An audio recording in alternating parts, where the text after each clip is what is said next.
Dylan Curran, welcome to Tectonic. Thanks for being on the show. Thanks for having me. You've written a thread on Twitter that has now been published on the Guardian website and other places that talks about the somewhat surprising extent of surveillance that both Facebook and Google carry out on their users every day. Yep. The basic summary is that I found a post on Twitter that was detailing how Facebook were collecting phone calls and text messages. So they were recording the non-Facebook phone records and text messages. This got a lot of traction, and I saw a lot of people who were completely shocked. So I decided to do my own little bit of investigating. So I went into my Facebook and Google archives and basically just went down and analyzed them. Took me about 6 hours, and I compiled just an essay, and I went down point by point explaining exactly what they're doing and what they're tracking and how often they're doing it and whether people really know whether it's going on. And then I just took all that information and it just went nuts. For the first day, it didn't really get much attention. It had maybe like 400 retweets, which I was pretty happy with. And the next day I had 2,000. By halfway through Monday I had 15,000, and now it has 140,000. We should be clear, Dylan, you are an independent data consultant and web developer. You're located in Ireland, in the south part of Ireland. And you did not do this as part of a large think tank or university study. You did this on your own initiative. Is that right? Oh yeah, this was when I was hungover at home on a Saturday. Pretty much, I was really hungover sitting at my computer and just kind of bored, so I just threw it together. There was no premeditated investigation or crowdsourcing or anything like that. I genuinely just went in, cataloged it, and put it up. That's all I did. Let's go through some of the points that you bring up in the post. I really like how you start the post. Want to freak yourself out? That's an eye-catching lead. Then you go on to say, I'm going to show you just how much of your information the likes of Facebook and Google store about you without you even realizing it. And several of these points are about Google, which has, by the way, not gotten a lot of publicity about its surveillance practices. Most of the attention has been directed toward Facebook recently. So I appreciate that you pointed out what Google is doing. You started by saying Google knows where you've been, and you helpfully included a map of Ireland showing that your accounts with Google knew exactly where in Ireland you had been for the past, year or two? Well, no, I only showed a scope of the last year or two. It actually had the information for the last 6 years from when I got my first Android phone. It's generally, you need an Android phone and signed in your Google account for this to be happening, and you need your location setting turned on. So if you meet all of those criteria, and every time you turn on your phone, just flick it on and look at notifications, Google will actually log your location, and they will give a timestamp on it, and then if you travel somewhere else and turn your phone on, they'll calculate how long it took you to get from point A to point B. And fair enough, someone may say, well, I don't use an Android phone, or maybe I do use an Android phone, but I turned off the location setting. But then you go on to say, later in the post, Google has information you deleted. And you said, here's a screenshot of my Google Drive, which includes files I explicitly deleted, including my resume, my monthly budget, all the codes, files, and websites I've ever made, and even my PGP private key, which I deleted, that I used to encrypt mails. Dylan, what's going on? If you deleted this from Google Drive, why is it still there? So from my research, it turns out that when you delete something from Google Drive, you don't actually delete it. It goes to a trash folder. And that trash folder cannot be found anywhere. I've had people tell me about it, and I still can't find it. So it's not even on the desktop version, I don't think. So you've heard legends and folk histories. I've heard mythology about this, and it seems it doesn't seem to exist. But look, I could definitely be wrong. I haven't had much time to do any further investigation. It's just been go since Sunday. I have a friend who recently switched his email from Gmail over to Fastmail, which I've mentioned on a number of past programs. They're an independent company based in Australia. They're not part of the big tech cartel, and they do not have a business model based on surveillance. So I like Fastmail a lot. So my friend exported all of his email from Gmail and was taking it over to Fastmail, and he was somewhat horrified to find that Gmail still had years of emails that he had already instructed Google to delete. Yep. Have you seen something like this? Yep. I had all of the emails I've ever sent, received, deleted, that was categorized as spam, pretty much everything. I mean, it just doesn't seem like Google's actually deleting. We could go through all of the Google products and services. Like, they just don't seem to be actually deleting any information. They seem to be hoarding it long term.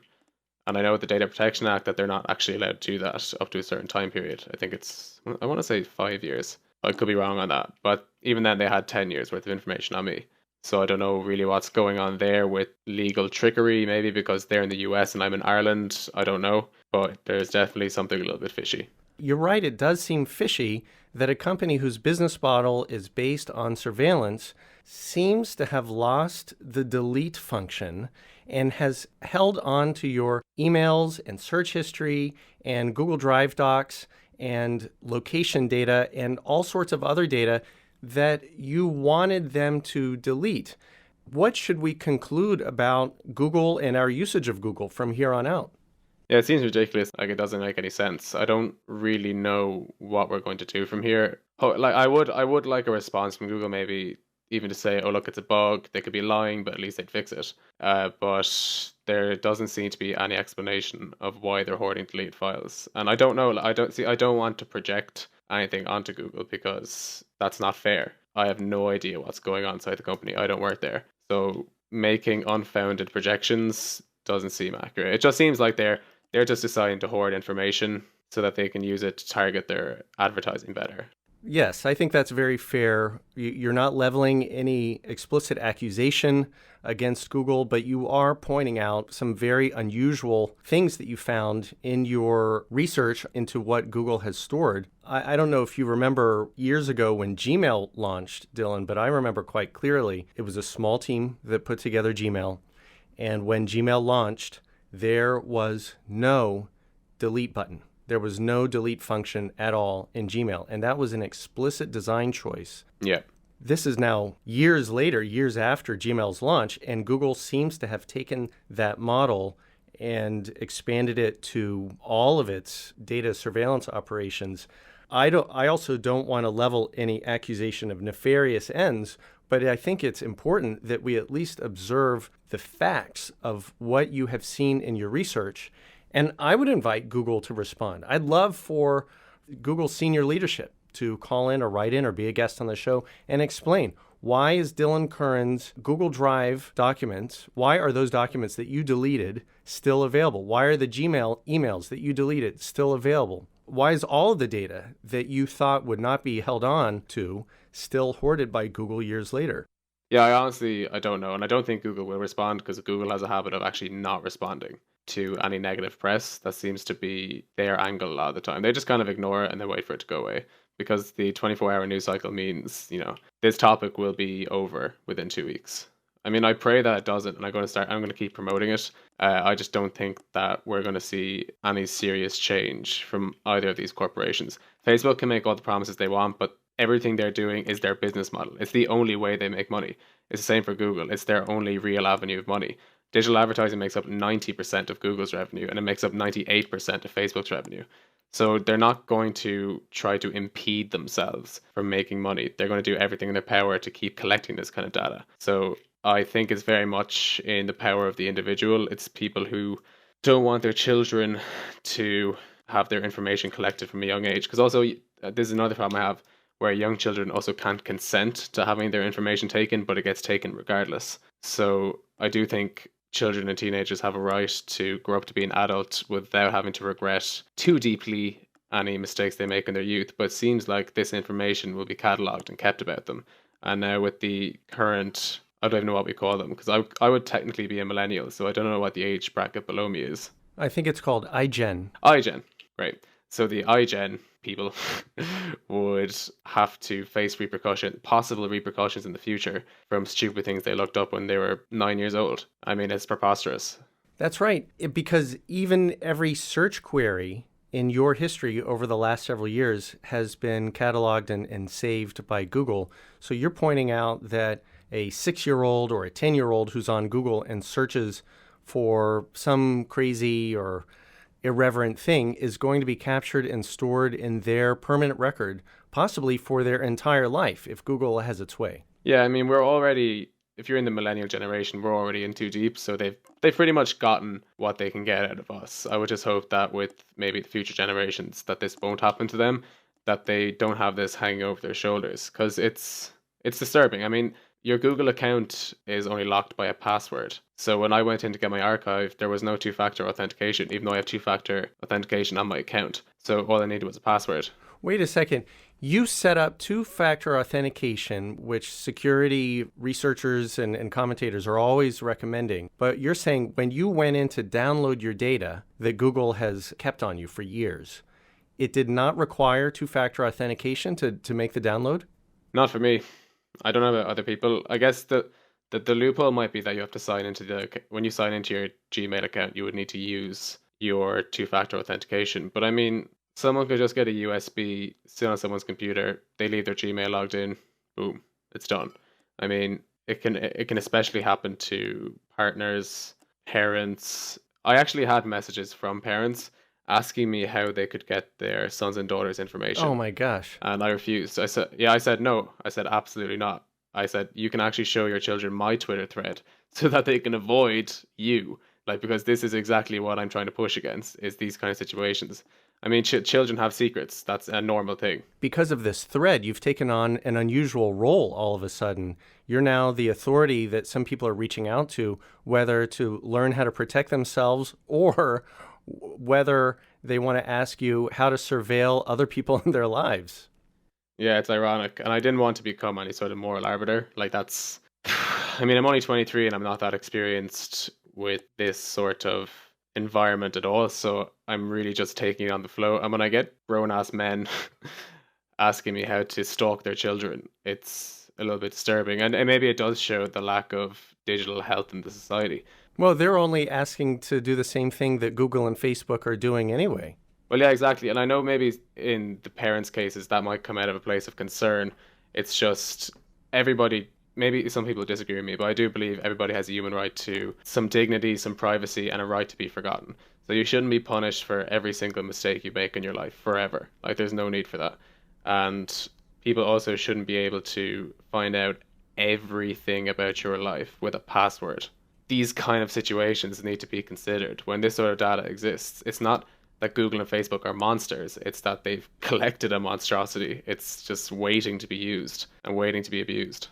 The inevitable next question, Dylan, is where does this go from here?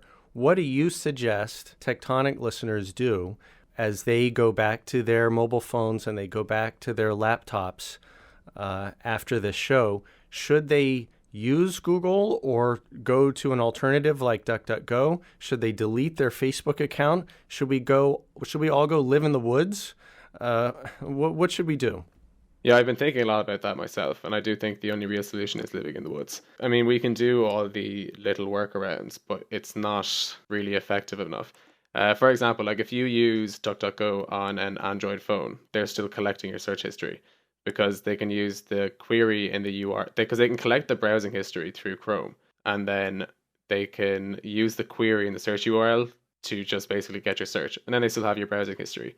So they're still getting it. It doesn't matter if you use DuckDuckGo or Google. I mean, using DuckDuckGo is just making it a little more difficult, but it's not really solving the problem. Okay, so we should all be using iOS devices then?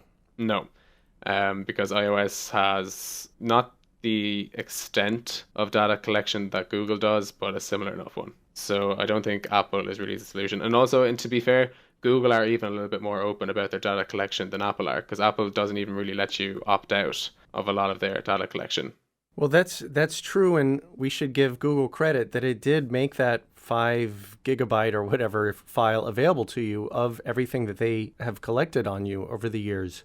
I don't know how one would get something like that from Apple.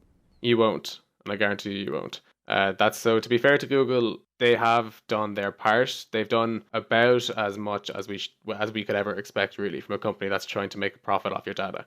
I don't really see what else they could do that wouldn't critically harm their company.